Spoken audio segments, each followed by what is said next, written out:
We're going to start off this episode by getting into the FAWSL match week. I believe it's 19 now, if I'm not mistaken. I hope I have that right. If not, it's 18. But, anyways, a lot of good matches happened this week. We had some relegation battles going on. We had teams trying to vie for the title. We had one match in which we saw quite the deficit. Everton, referring to the Everton match, of course. And then we also had a nail biter in the City and Reading game, which I myself did not peg. I thought Manchester City was going to do what their status quo is, which is typically just steamroll everybody in your path. Am I right?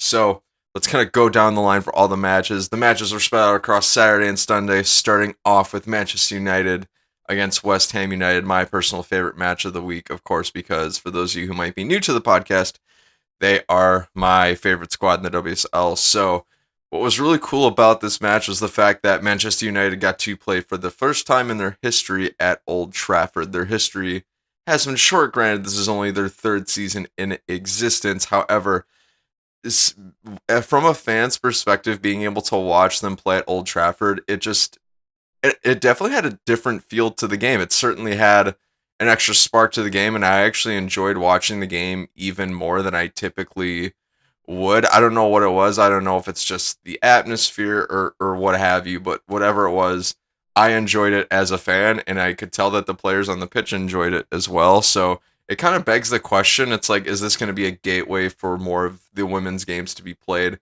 at, I, for a lack of a better term, the men's stadiums? I just couldn't think of a better way to say it, but it'd be cool to see more of these matches happen. For example, Tottenham Hotspur and Arsenal played at Tottenham Hotspur Stadium, if I'm not mistaken, this weekend too. And it genuinely enhanced the viewership experience, and I didn't expect that. And it was really cool to see some of these teams for the first time in their history do so. So, how did the match turn out? Manchester United won this one by a scoreline of 2 to West Ham's 0. I was pretty impressed by United throughout the game. They started off what I thought to be pretty well. There was a lot of good link-up play. There was a lot of good passing going around. A lot of chances created.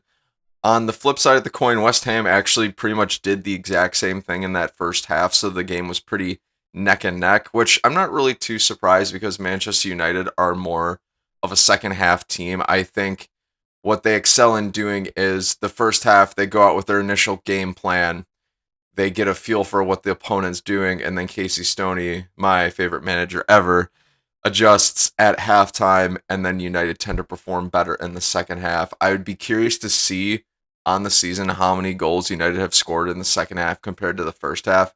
I'll have to do some digging on that and let you guys know, but nonetheless, in the first half, it was pretty neck and neck. Like, I'm kind of surprised neither team scored just because there's so many chances. There was one chance that West Ham had, I believe, in the first half in particular, where Mary Earps had a bad giveaway, and they had a pretty decent shot on goal, but she made the save. But neck and neck at the first half. Fast forward over to the second half, and things kicked off pretty quickly for United. Lauren James, for the first time in Manchester United Women's Club history, scored a goal at Old Trafford to start off the scoring. Scored from just outside the edge of the penalty area. I enjoyed seeing it. Actually, no, scratch that. She scored her goal off of a header from a corner, so delivery comes in, goes off a couple heads for United, goes to Lauren James, who then heads it in. I believe it hit 3 heads before it went in a goal, so it was a bit of like a pinball effect. But anyway, she ended up scoring what I thought was a fantastic goal, nestled it into the corner of the net, and gave United the lead and opened the scoring of the match. I believe it was in the 51st minute that happened. It was off a set piece, so it was good to see United make the most of their set piece in this match. And then the second goal came from Kirsten Press, and which was fantastic to see Kirsten Press score in general, but also see United extend their lead. But the one thing that really stood out to me about this goal was Jackie Gronin's pass. Wow, her assist to Kirsten on this one I thought was pretty immaculate. She was looking in a place over to her right to kind of fake out the West Ham back line. And then as she's doing that fake out, she kind of feigns a little bit and has like a fake pass and just shovels it over to Kristen Press, who's just sprinting on the back line. He's perfectly timing her run. So I got to give mad props to Jackie Gronin on that because I thought it was incredible. I thought that was the best part of the goal was Jackie Gronin's assist. So if you guys haven't watched highlights of the game, highly recommend it. What are the implications of this match for both sides? Well, first, every match for both of these sides is a must win. So I thought this was pretty interesting overall. I guess you could make the case that West Ham, it's a little bit less urgent for them because if they can get a point, well, then it certainly helps against the relegation case because Aston Villa haven't exactly been winning games either. So that's kind of how that cookie crumbles. But for United, I thought they were the better team of the match. I thought they played well, and I thought that they deserved to walk away with all 3 points. So good on them for that. And the pressure is even higher because they're playing at Old Trafford for the first time. So obviously, when you're doing that, you want to win at home, right? And fun fact for those of you who may not know this, but now with Lauren James scoring that goal at Old Trafford, she is the first player for Manchester United. Hang on, let me think of a good way to rephrase this. In WSL play, Lauren James was the first person to ever score for United. In championship play, Lauren James was the first player to ever score for United. In FA Cup play for Manchester United, Lauren James was the first player to score for United. And now the same is the case at Old Trafford. So she has made history in every single competition, I believe, except for the Conti Cup for Manchester United. So a little bit of a fun fact there for those of you who are United fans. But anyways, that does it for only just the first match of match week 18. What about the second, which was Tottenham Hotspur and Arsenal? Arsenal walked away victorious in this one by a scoreline of 3-0. So Tottenham, unfortunately, did not get to excel at home, and it makes a ton of sense to me because I thought Arsenal was the better side going into this match. Arsenal, I believe, is on a 4 or 5 game win streak, if I'm not mistaken, and they've been playing super, super well, and they're coming off really hot and really holding their heads high against United from the previous week. So no surprises there. Who all scored for Arsenal? Let me double check here. So Caitlin Ford scored in the 26th minute, Vivian Miedema scored in the 35th minute, and Katie McCabe scored in the 61st minute. So it looked like Arsenal performed pretty consistently throughout the match and did well. Caitlin Ford was probably walking on eggshells a little bit more because she got a yellow early on in the 30th. And this was a really weird match because there are 2 yellows given inside the first half hour, the second of which came from McManus of Tottenham in the 22nd minute. So this match, like I said, for Tottenham, the stakes weren't really all that high besides they were playing at Tottenham Hotspur Stadium and they're technically the home team. But for Arsenal, since they're kind of in a race with Manchester United to get that third Champions League spot, if they drop any points at all, it starts to bring into question that third Champions League spot. So to me, this was a must-win match for them, and they came out and they did exactly that while staying on form.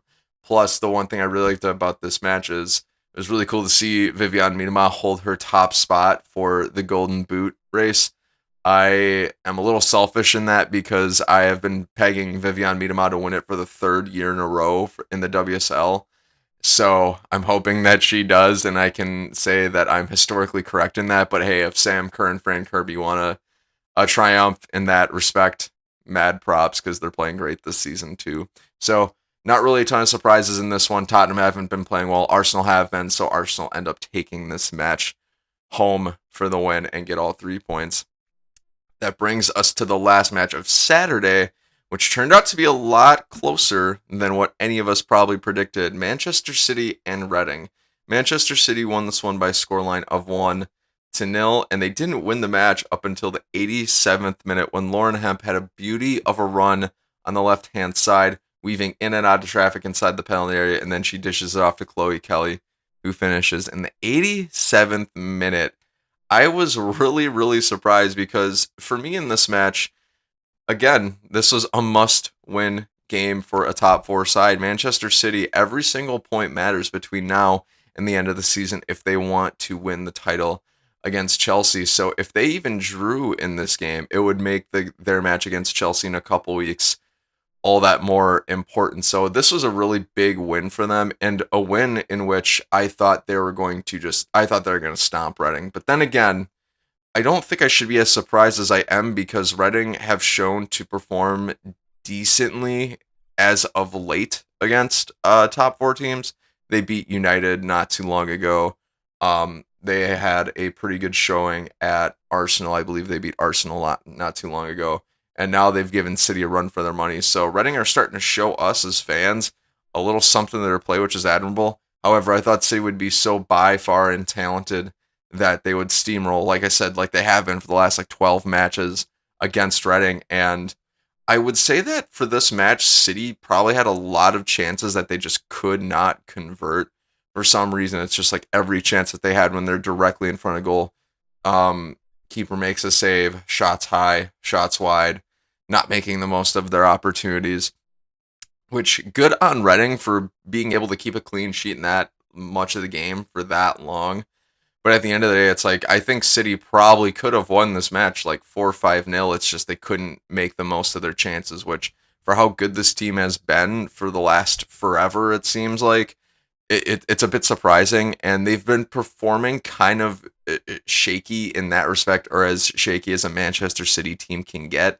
And it begs the question, it's like, is their form slipping just a little bit? Because you don't want to be on a downspout in the weeks leading up to probably the biggest match of the season, which is going to decide the title in the match against Chelsea. So I'm going to be really interested to see what City do for the next few matches going forward, because if they perform shaky, it's going to make that Chelsea City game really, really interesting, or at least even more interesting than I already think it will be. So food for thought. That's something to keep in mind. But I think the better of the teams got the win in Manchester City, and now they continue their really, really long win streak. So good on them and Gareth Taylor for that.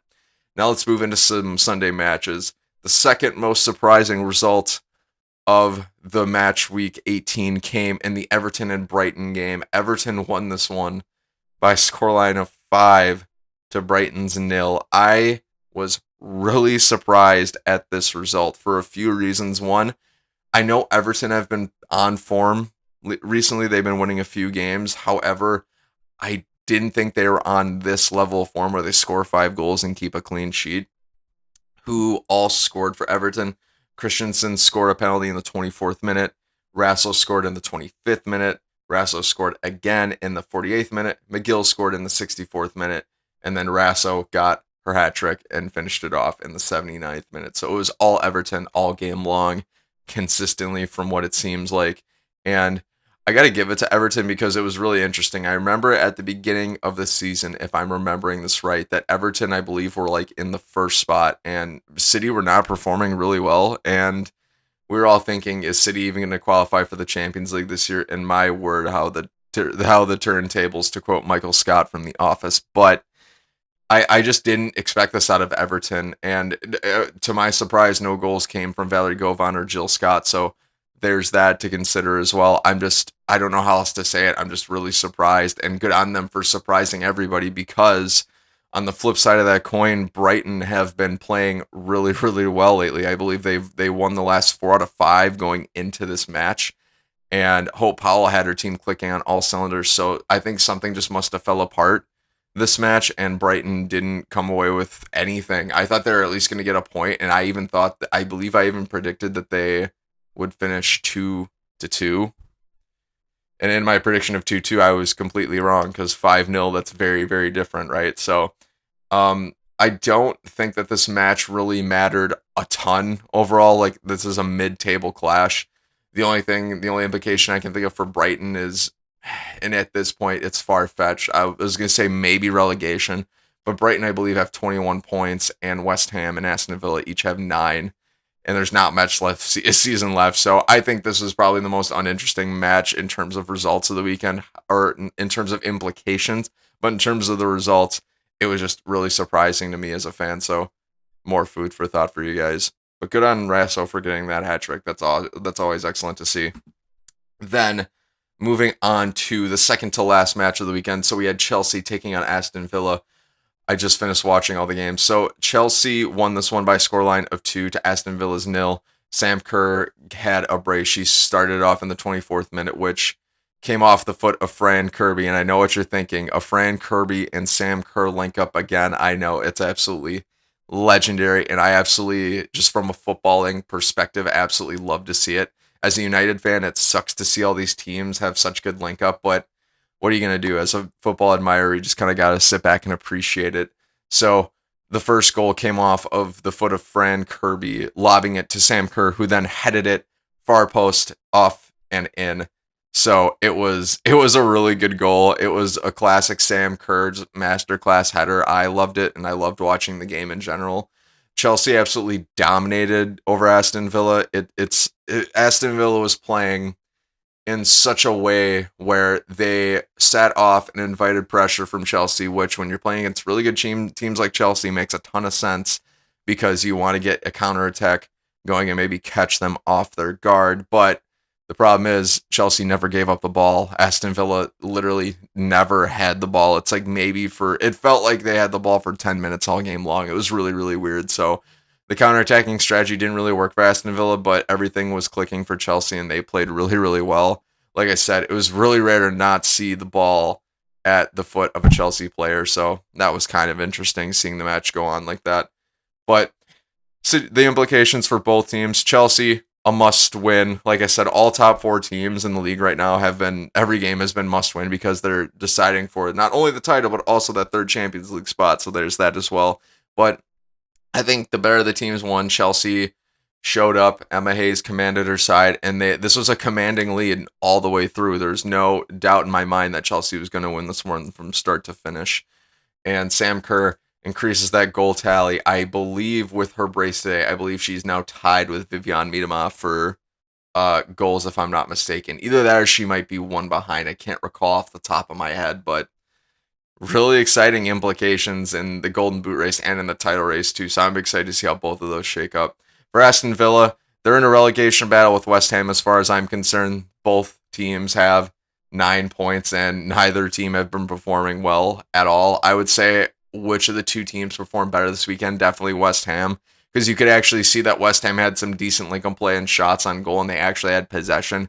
Aston Villa did not, which I'm kind of gutted for Aston Villa because if I'm not mistaken, I believe they're just promoted like last season. So it sucks to see them not play very well. But at the end of the day, somebody's got to be relegated. And if I had to put my money on it right now, if Aston Villa keep losing and West Ham can maybe scrap a goal or two together, maybe Aston Villa has a better chance of getting relegated. But it's going to change week to week. There's still plenty of games left, so I guess we'll have to stick around and find out. So that brings us into the last match of the weekend, which was Birmingham City and Bristol City, another clash, which was more so at the bottom of the table and actually has probably some implications on the relegation battle. Bristol City are second bottom as of right now, or as of going into the game. So it was really interesting to see how that was going to play out overall. Match did not disappoint. That played out really, really interestingly. So the scoreline ended in a 1-1 draw, which is about on par for what I expected. Both teams have trouble winning in the opposite situations. So, for example, Bristol City have trouble winning at home, Birmingham City have trouble winning away, or I might have that flip-flop, but you get the idea. But the point is, both teams come away with a much-needed point this week, especially with West Ham and Aston Villa both dropping points. So, big implications on the relegation battle overall. I believe this moves Bristol City up above Aston Villa in the table as of right now, so really exciting stuff. But who scored for Bristol City? So Bristol City opened the scoring with Charlie Wellings in the 13th minute, and then Murray scored for Birmingham City, the equalizer, in the 58th minute, and then it was just all level from there.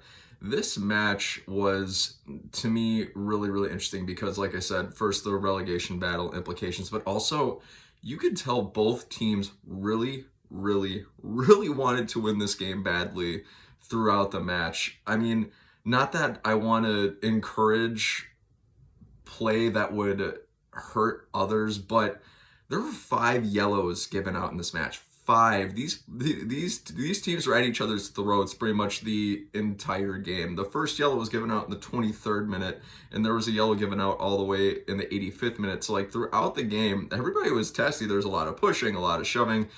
It got to the point where I was kind of like, the referee should... I'm surprised. I don't know how nobody got sent off. There was one particular tackle. I forgot who made it in the second half, but she went in studs up, legs extended, and hopped into it, and the tackle wasn't successful. Thank goodness, because it probably would have seriously crunched the ankle of the player she was going at. But I'm like, if I'm an official and I see that, that's a red card. Like, that is a clear red card. Like, full intent, studs up, follow through, getting a running start. I was kind of blown away by it. But I was like, wow, like both teams, it just showed you how into the match both these teams were, and it was nice to see the energy, but it was poor to see that in all the fouls, because it was getting kind of ridiculous at some point. I kind of felt bad for the officiating crew, because it's like you got the impression that they almost lost control of the match to a certain point, but that's neither here nor there. The point is both teams came away with a much needed point in a match where relegation implications are on the line. So did either team really outperform the other? No, I thought this result was pretty appropriate for the scoreline that we got from it. No team really shined. There weren't really a ton of chances. There were some points where some decent crosses would be sent in, but it was pretty back and forth for most of the match. So I have no qualms with this result at all. And Bristol City and Birmingham both get a much needed point. But how does the FAWSL table look after the match week 18 results? So let me just pull it up real quick to make sure. Okay, so with all of these matches done and out of the way, in first we have Chelsea with 47 points. In second, we've got Manchester City with 45 points. In third, we've got Manchester United with 38 points. In fourth, we've got Arsenal with 35 points with a game in hand. In fifth, we've got Everton with 28 points. In sixth, we've got Brighton with 21 points. In seventh, we've got Reading with 20 points. In eighth, we've got Tottenham with 17 points. In ninth, we've got Birmingham City with 13 points. In 10th now, moving up a spot in the table, we've got Bristol City with 11 points. And I forgot to mention Birmingham City do have a game in hand, so keep that in mind. In 11th, we've got Aston Villa with 10 points, 2 games in hand. And then in last, in the 12th spot, we've got West Ham United with 9 points, 2 games in hand. So those 2 games in hand for Aston Villa and West Ham United could really prove to be useful, especially if they make the most of those and get some points. A win for either team would be absolutely monumental, but as it sits right now, West Ham's in the relegation spot, so those 2 additional makeup games are going to be really interesting moving forward. So that about rounds it out for all the FAWSL fixtures for match week 18. Any surprises from you guys? What did you think of the matches? What do you think? Feel free to comment below and let me know.